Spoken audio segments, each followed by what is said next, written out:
நாம் அது போதையில விழுந்து கிடக்கல, மாது தந்த உடல் சுக போதையிலும் விழுந்து கிடக்கல.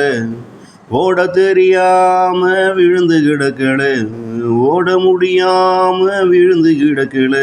ஆனாலும் நான் விழுந்து கிடக்கிறேன், எதனால அது எனக்கு தெரியல. நாம் அது போதையில விழுந்து கிடக்கல, மாது தந்த உடல் சுக போதையிலும் விழுந்து கிடக்கல. ஓட தெரியாம விழுந்து கிடக்கல, ஓட முடியாம விழுந்து கிடக்கல. ஆனாலும் நான் விழுந்து கிடக்கிறேன், எதனால அது எனக்கு தெரியல.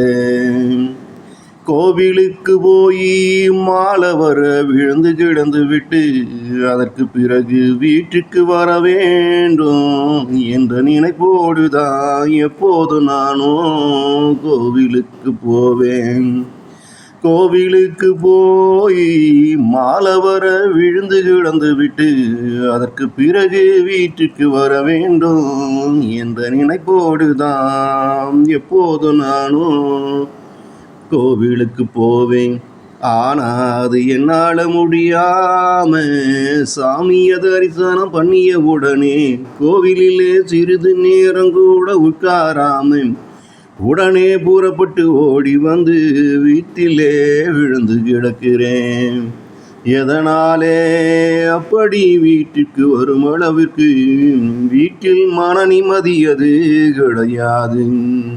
அன்பை கொடுக்கிற மனைவியும் கிடையாது, பாசத்தை காட்டுகின்ற குழந்தைகளும் கிடையாது. அன்பை கொடுக்கிற மனைவியும் கிடையாது, பாசத்தை காட்டுகின்ற குழந்தைகளும் கிடையாது. நிம்மதி இருக்கும் இடத்துல என்னால் நிற்கத்தான் முடியல, நிம்மதி இல்லாத இடத்துல நானும் விழுந்து கிடக்கிறேன். நிம்மதி இருக்கும் இடத்திலே என்னாலே நிற்க முடியலே, நிம்மதியில்லாத இடத்திலே நானும் விழுந்து கிடக்கிறேன். எப்படி இது சாத்தியம்னு நானும் யோசித்தபடி தான் பார்க்கிறேன், அதுதான் எனக்கு தெரியலே. எப்படி இது சாத்தியம்னு நானும் யோசித்தபடி தான் பார்க்கிறேன், அதுதான் எனக்கு தெரியலே. நாம் அது போதையில விழுந்து கிடக்கல, மாது தந்த உடல் சுக போதையிலும் விழுந்து கிடக்கல. ஓட தெரியாம விழுந்து கிடக்கல, ஓட முடியாம விழுந்து கிடக்கல. ஆனாலும் நான் விழுந்து கிடக்கிறேன், எதனால அது எனக்கு தெரியல. ஆனாலும் நான் விழுந்து கிடக்கிறேன், எதனால அது எனக்கு தெரியல.